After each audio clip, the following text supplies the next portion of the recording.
며칠 전 모 일간지에 개그맨 이경주 씨의 회견 내용이 실렸습니다. 이경주 씨는 1960년도 생이니까 올해로 우리 나이로 49세가 되는 셈입니다. 20, 30대 젊은이들이 판을 치는 개그계에서 49세의 나이라면 이미 오래전에 퇴출되었어야만 할 나이입니다.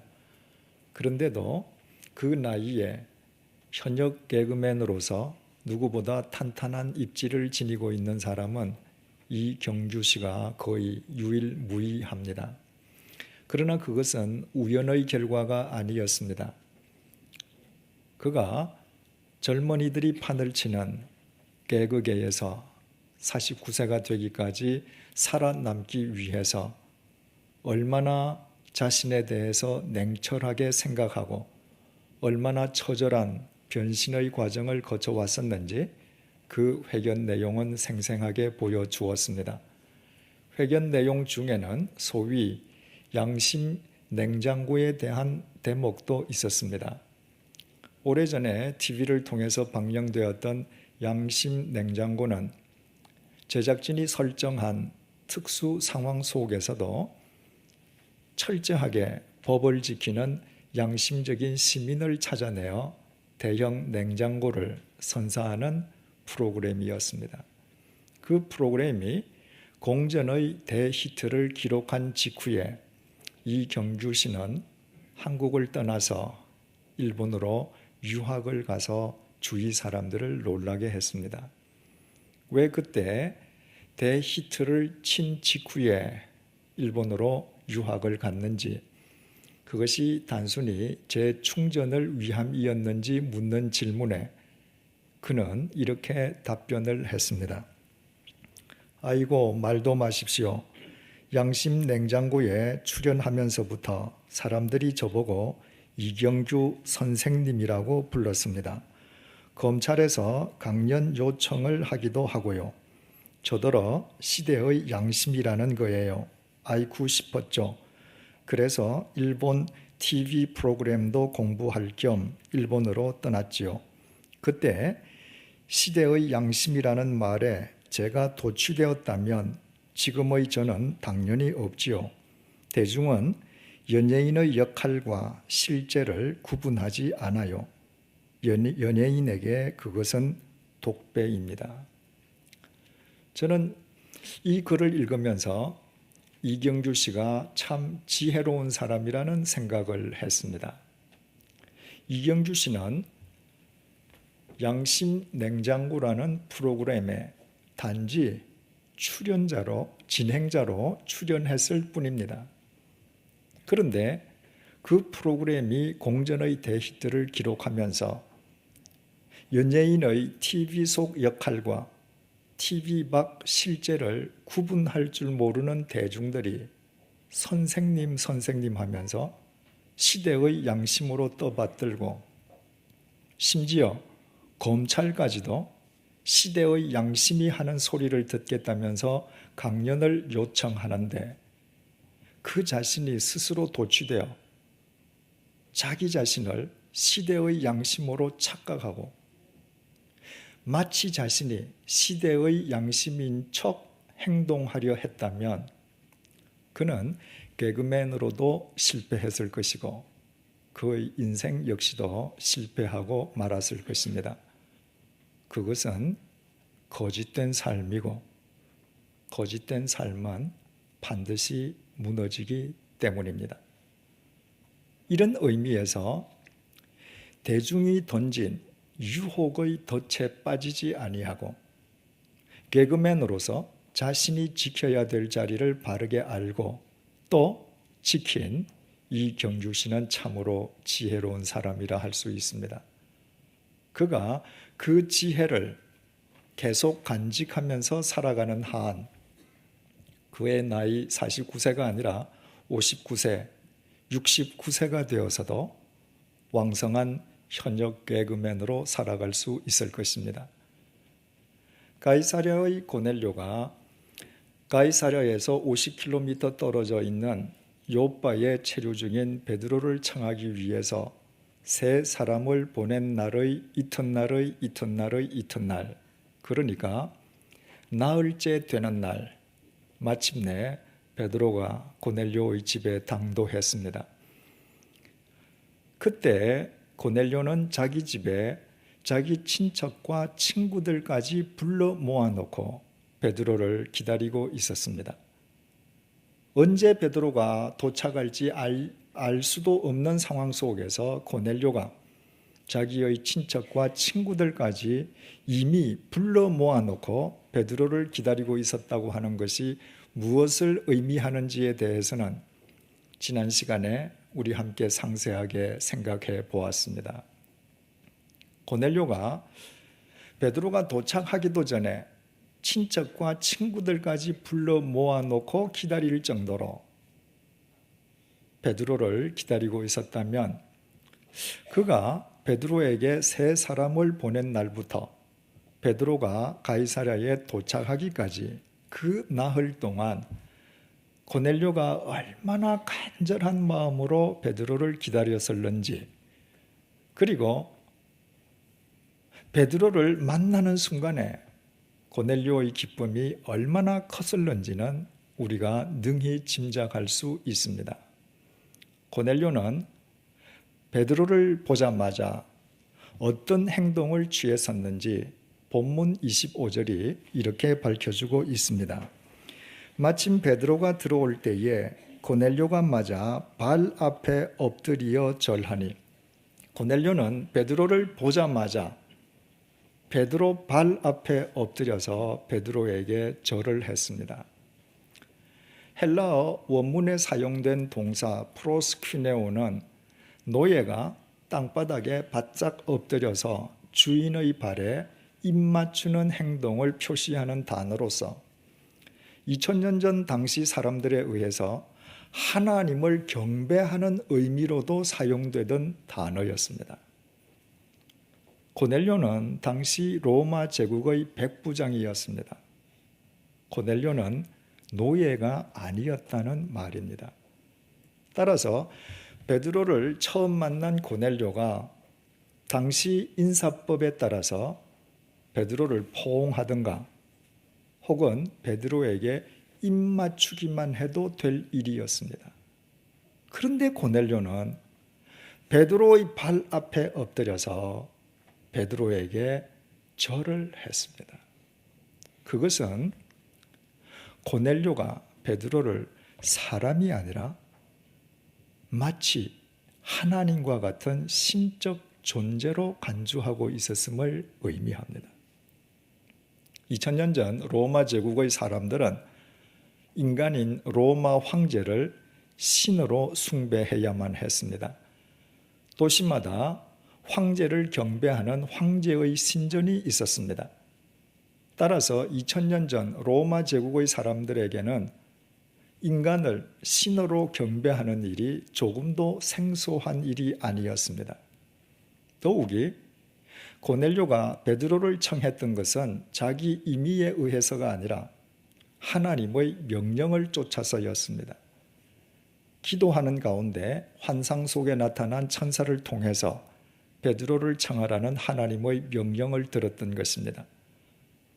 그때까지 고넬료는 이 세상에 베드로라는 사람이 존재하고 있는지, 존재하고 있다면 그가 어디에 머물고 있는지 아무것도 알지 못했습니다. 그런데 하나님께서는 고넬료에게 베드로가 가이사랴에서 50km 떨어져 있는 요빠의 바닷가에 위치한 무두장이 시몬의 집에 유숙하고 있다는 사실을 정확하게 일러주셨습니다. 그리고 바로 그 베드로가 지금 고넬료 앞에 직접 서 있습니다. 그것은 하나님께서 고넬료에게 말씀하신 모든 말씀이 정확한 사실이었음을 의미하는 것이었습니다. 따라서 고넬료는 베드로의 발 앞에 엎드려 베드로를 경배할 수밖에 없었습니다. 그런 베드로라면 그는 사람이 아니라 하나님과 같은 신적 존재임이 분명하다고 여겼기 때문입니다. 이와 같은 고넬료의 행동에 대해서 베드로가 보여주었던 반응은 본문 26절이 밝혀주고 있습니다. 베드로가 일으켜 이르되 일어서라 나도 사람이라 하고. 베드로가 어떤 인물이었습니까? 베드로는 2000년 전 갈릴리의 어부였습니다. 배운 것도 가진 것도 전무한 비천한 인간에 지나지 않았습니다. 그 보잘것없는 비천한 베드로가 주님의 부르심을 받고 주님의 사도가 되었습니다. 그의 설교에 하루에 무려 3,000명이 회개했고, 그가 손을 잡자 선천성 안전뱅이가 일어났으며, 그의 말 한마디에 중풍병자가 치유되었을 뿐만 아니라 그의 기도로 죽은 사람이 살아나기도 했습니다. 그렇다면 그 사실을 현장에서 목격하거나 전해 들은 사람들이 모두 베드로를 하나님처럼 떠받들려 하지 않았겠습니까? 그렇다면 배운 것도 없고 가진 것도 없고 비천하기만 했던 베드로로서는 마치 자신이 신적 존재라도 된 것과 같은 착각에 얼마나 빠지기 쉬운 여건에 처해 있는 것입니까? 그런데도 베드로는 자기 착각에 빠지지 않았습니다.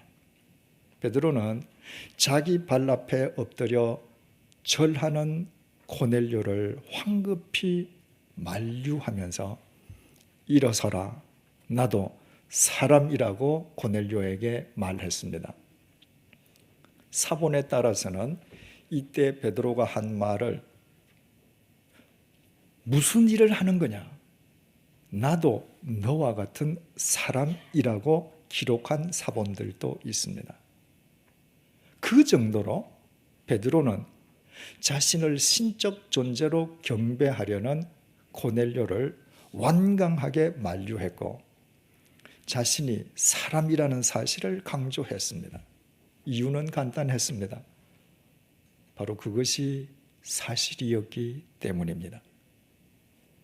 우리는 베드로의 이와 같은 모습을 사도 바울에게서도 찾아볼 수 있습니다.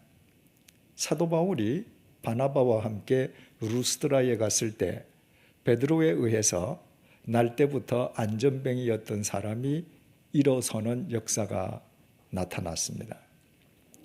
그 현장을 목격했던 루스드라 주민들이 곧 그곳에 있는 바울과 바나바를 신으로 간주했습니다. 신이 아니고서는 그런 역사가 일어날 수 없다고 단정했던 것입니다.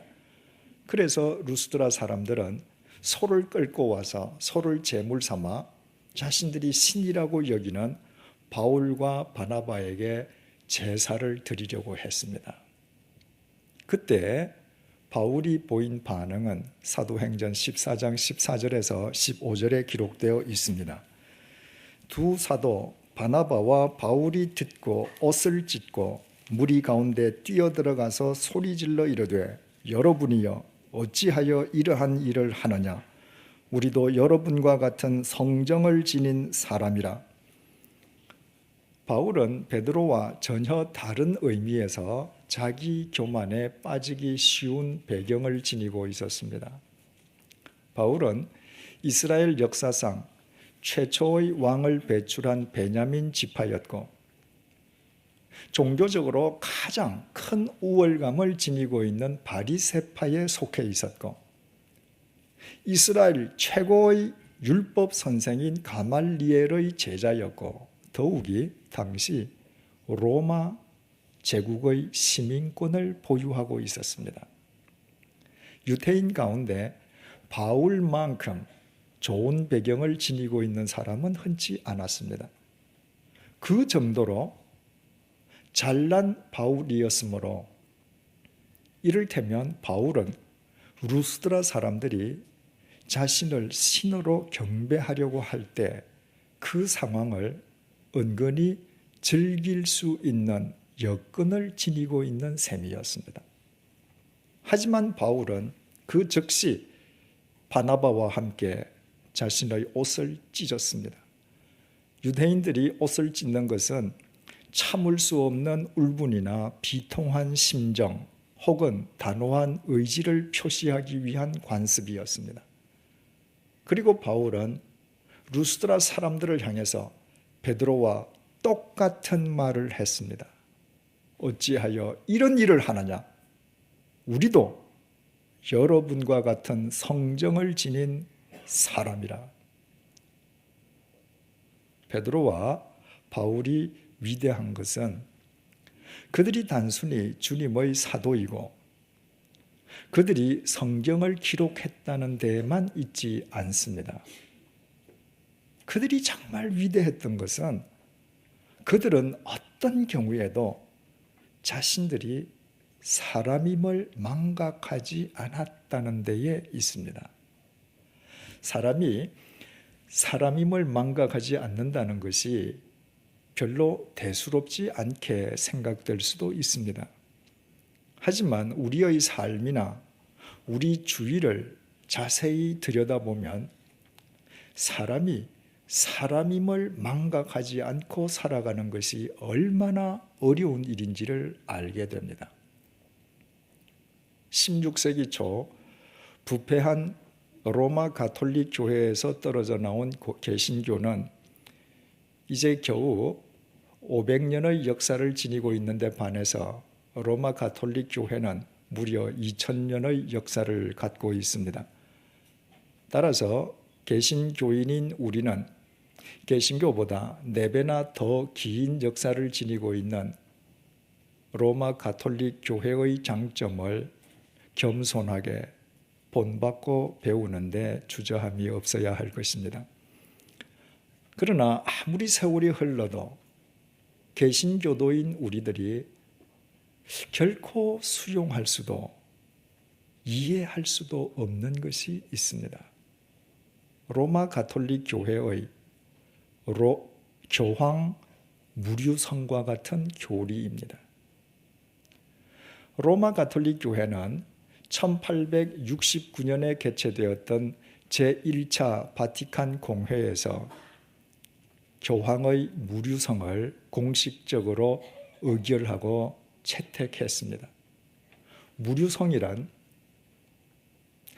도저히 오류를 범할 수 없는 성품을 일컫는 단어로서 로마 가톨릭 교회가 교황의 무류성을 결의했던 것은 교황에게 신적 권위를 부여함으로써 교황을 신적 존재로 또 받들기 위함이었습니다. 즉 하나님께서는 교황을 통해서 직접 교회를 통치하시기 때문에 교황의 어떤 결정이나 어떤 선언에도 오류가 있을 수 없다는 것입니다. 그 논리에 의하면 교황의 모든 결정과 선언은 항상 옳을 수밖에 없습니다. 왜냐하면 교황의 모든 결정이 곧 하나님의 결정이요, 교황의 모든 선언이 바로 하나님의 선언이기 때문입니다.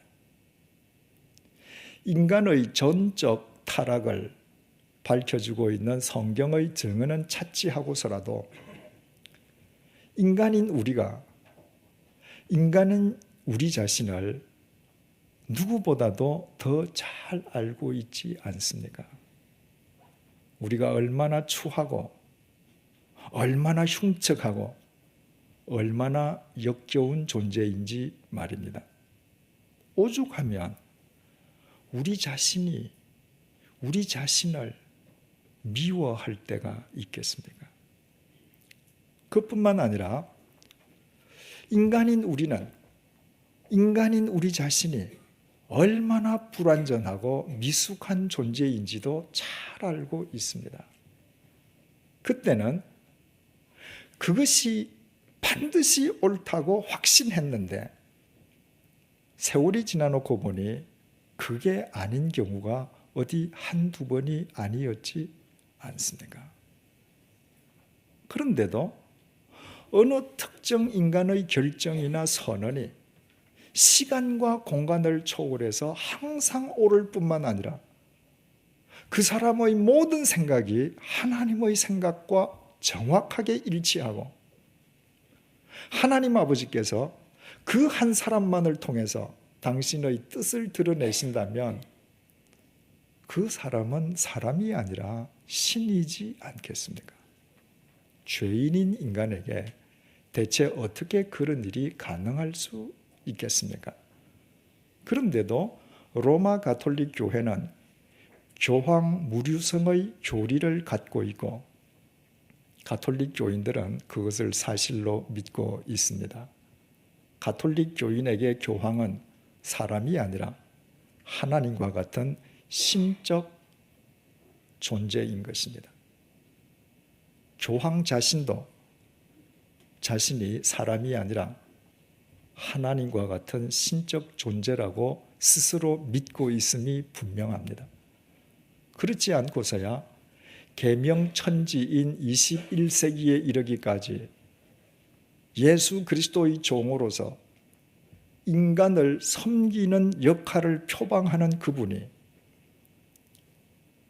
아무 거리낌 없이 밤낮으로 제왕의 옷을 입고 다닐 수는 없을 것입니다. 그러나 교황이 로마 가톨릭 교회에만 있는 것은 결코 아닙니다. 몇 해 전에 한국을 대표하는 대형 교회에서 큰 무리가 빚어졌습니다. 그 교회 일부 장로들이 헌금의 투명성과 교회 개혁을 요구하는 건의서를 담임 목사에게 제출했는데 교회에서 그 장로들을 아예 제명하고 출교시켜 버린 것입니다. 그 사건이 사회에 알려지면서 여론이 악화되자 그 교회는 교회의 입장을 설명하는 해명서를 발표했는데 그 해명서의 핵심은 세 가지였습니다. 첫째, 교회는 하나님께서 주인이시므로 신성불가침이다. 둘째, 교회는 하나님으로부터 통치권을 위임받은 담임 목사의 관장하에 있다. 셋째, 그러므로 담임 목사의 뜻에 역행하는 자는 하나님 나라의 확장을 방해하는 사탄의 세력이다. 이 해명서는 교회의 주인이신 하나님과 하나님으로부터 소위 교회 통치의 위임을 받았다는 담임 목사를 동일 선상에 올려두고 있습니다. 이 해명서에 의하면 하나님과 담임 목사가 구별되지 않는 것입니다. 교회는 민주주의가 아니라 신본주의를 추구하는 신앙 공동체입니다. 교회는 절대 다수의 인간의 뜻을 쫓는 것이 아니라 오직 한 분이신 하나님의 뜻을 쫓는 믿음의 단체이기 때문입니다. 그러나 아무리 세월이 흘러가도 언제나 오직 담임 목사 한 사람을 통해서만 하나님의 뜻이 드러나고 담임 목사를 제외한 교인을 통해서는 하나님의 뜻이 결코 이루어질 수 없다면 그 담임 목사 역시 또 다른 교황이요 신일 수밖에 없습니다. 그래서 그 교회의 해명서와 로마 천주교의 교황 무류성 교리 사이에서 우리는 그 어떤 차이점도 발견할 수가 없습니다. 하지만 이것은 로마 가톨릭 교회나 한국의 대형 교회, 교황이나 대형 교회 목사에게만 국한된 이야기가 결코 아닙니다. 아무리 작은 개척 교회라 할지라도 목사와 교인을 막론하고 누구든지 이 교회 안에서는 하나님이 오직 나만을 통해서 당신의 뜻을 밝히신다고 믿는 사람이 있다면 그는 이미 하나님의 자리에 앉아 있는 사람입니다. 일터에서 누군가가 하나님은 언제나 내 편만 되는 분이라고 확신하는 사람이 있다면 그는 하나님 앞에서 사람이기를 포기한 사람입니다. 가정에서 남편이든 아내든 부모든 자식이든 자신의 생각이 언제나 하나님의 뜻이라고 고집하는 사람이 있다면 그는 교황 무류성을 주장하거나 담임 목사의 뜻에 역행하는 교인을 사탄의 세력으로 매도하는 사람들과 다를 바가 하나도 없습니다. 그런데도 많은 그리스도인들이 실제로 그렇게 살아가고 있습니다. 자신의 생각이 항상 하나님의 뜻이라는 착각 속에서 살아가는 것입니다. 그러므로 곰곰이 생각해보면 생각해볼수록 사람이 자신이 사람임을 망각치 않고 살아간다는 것은 결코 쉬운 일이 아님을 알게 됩니다. 우리 모두가 다 스스로 하나님이 되어 자신의 무료성을 확신하고 살아가는 이 시대의 교황들이기 때문입니다. 에덴 동산의 아담과 하와를 사탄이 어떻게 유혹했습니까? 하나님이 금하신 금단의 열매를 먹으면 제왕이나 재벌이 된다고 유혹했던가요? 부귀영화를 누리고 무병장수할 수 있다고 유혹했었습니까? 그렇지 않습니다. 금단의 열매를 먹기만 하면 눈이 밝아 하나님처럼 된다고 유혹했습니다. 그 유혹의 덫에 빠져서 하와는 금단의 열매를 먹었고 남편인 아담에게도 주었습니다. 이유는 단 하나, 스스로 하나님처럼 되기 위함이었습니다. 그 이후부터 인간은 끊임없이 스스로 하나님이 되려 합니다. 아니, 이미 하나님의 자리에 앉아 있습니다. 인간의 모든 불행이 거기에서부터 시작되었습니다. 인간 세상의 모든 문제도 따지고 보면 그 원인은 바로 거기에 있습니다. 모든 인간들이 다 하나님이 되어 자기의 무료성을 확신하고 살아가고 있으니 그런 인간들이 모인 곳에 대립과 분열, 시행착오와 무의미한 자기 소모 이외에 무엇이 달리 있을 수 있겠습니까? 양심 냉장고에 출연했던 이경규 씨가 대중의 인기를 한 몸에 얻게 되자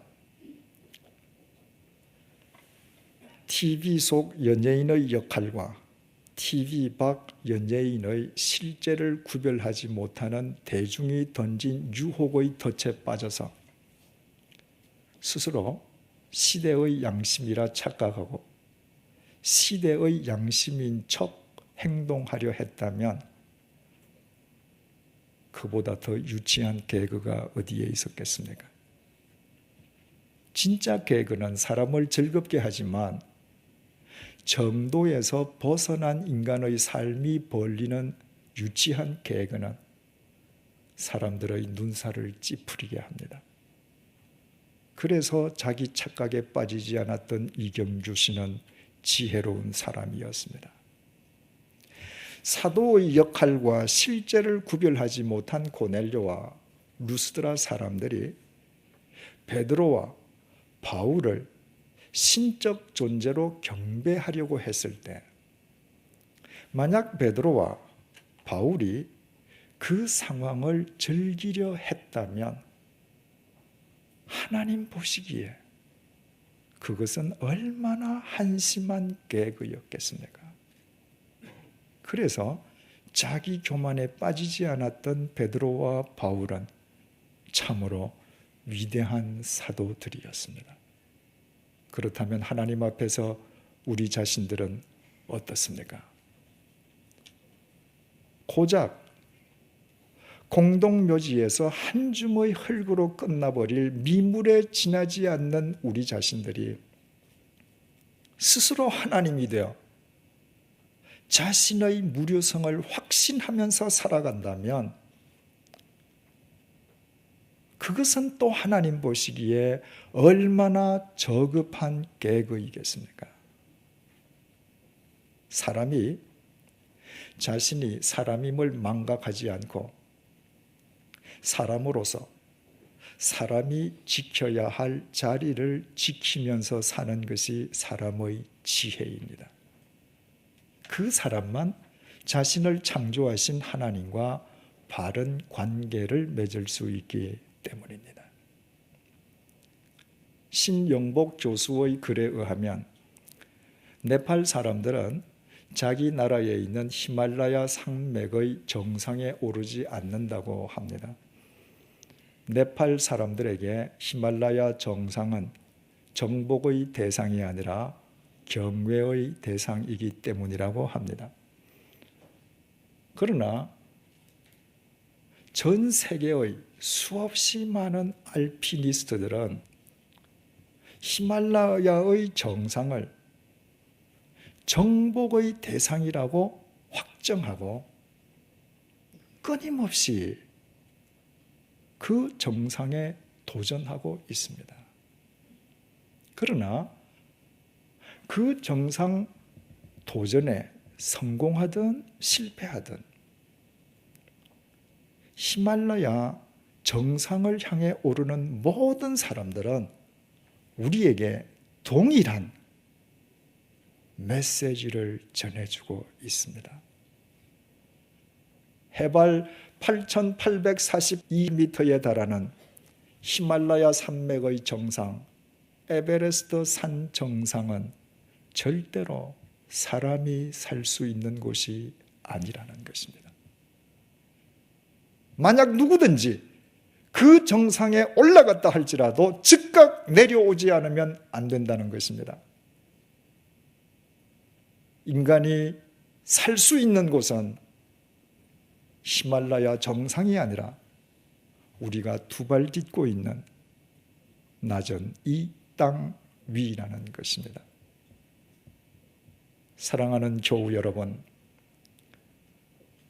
사람으로서 우리가 지켜야 할 우리의 자리가 어디인지 잊지 마십시다. 그동안 그릇되이 차지하고 있던 하나님의 자리에서 일어나 우리 모두 사람의 자리로 겸손하게 내려오십시다. 낮고 낮은 피조물의 자리에서 창조주이신 하나님을 우러러뵈면서 하나님과 바른 관계를 맺으십시다. 하나님의 이름을 빙자하여 나의 삶을 높이는 것이 아니라 우리의 온 삶으로 영원하신 하나님만 더 높이십시다. 그때 우리의 삶은 하나님 앞에서 더 이상 유치하거나 한심한 계그가 아니라 영원한 진리와 생명의 모판이 될 것입니다. 하나님께서는 사람을 창조하셨고 자신이 사람임을 아는 사람만 통해서 역사하시기 때문입니다. 기도하시겠습니다. 하나님께서 오늘 주신 본문의 말씀을 통하여 그동안 하나님의 자리에 앉아있던 우리의 삶이 하나님 보시기에 유치하고도 한심한 계그에 지나지 않았음을 깨닫게 해주셔서 진심으로 감사합니다. 언제 어디서나 자신이 하나님의 피조물이요 사람임을 잊지 않는 것이 지혜이며 그 지혜로부터 창조주이신 하나님과 바른 관계가 시작됨을 잊지 말게 도와주옵소서. 하나님께서는 우리를 사람으로 만드셨고 자신이 사람인 줄 아는 사람을 통해서만 역사하신다는 사실을 늘 기억하게 하옵소서. 이제 우리 모두 가정과 일터에서는 말할 것도 없고 교회와 사회 속에서도 하나님의 자리에서부터 사람의 자리로 겸손하게 내려오게 하옵소서. 나 홀로 하나님을 소유하고 있다는 착각으로부터 벗어나도록 도와주옵소서. 나의 뜻이 곧 하나님의 뜻이 아니요 하나님의 뜻 앞에서 나의 뜻은 언제나 부인되어야 함을 깨닫게 하옵소서. 더 이상 하나님의 이름을 빙자하여 고작 공동묘지에서 한 줌의 흙으로 끝나버릴 나 자신을 높이려는 어리석음을 범치 않게 하옵소서. 오직 나의 삶으로 영원하신 삼위일체 하나님만 더 높이게 하옵소서. 그리하여 어떤 상황 속에서도 자신이 사람임을 잊지 않았던 베드로와 바울이 인류의 역사를 새롭게 하는 하나님의 도구로 쓰임받았던 것처럼 언제나 하나님의 피조물인 사람으로 살아가는 우리를 통해 우리의 가정과 일터와 교회 속에 이 시대의 역사 속에 하나님의 뜻이 날마다 이루어지게 하옵소서. 예수님의 이름으로 기도드립니다. 아멘.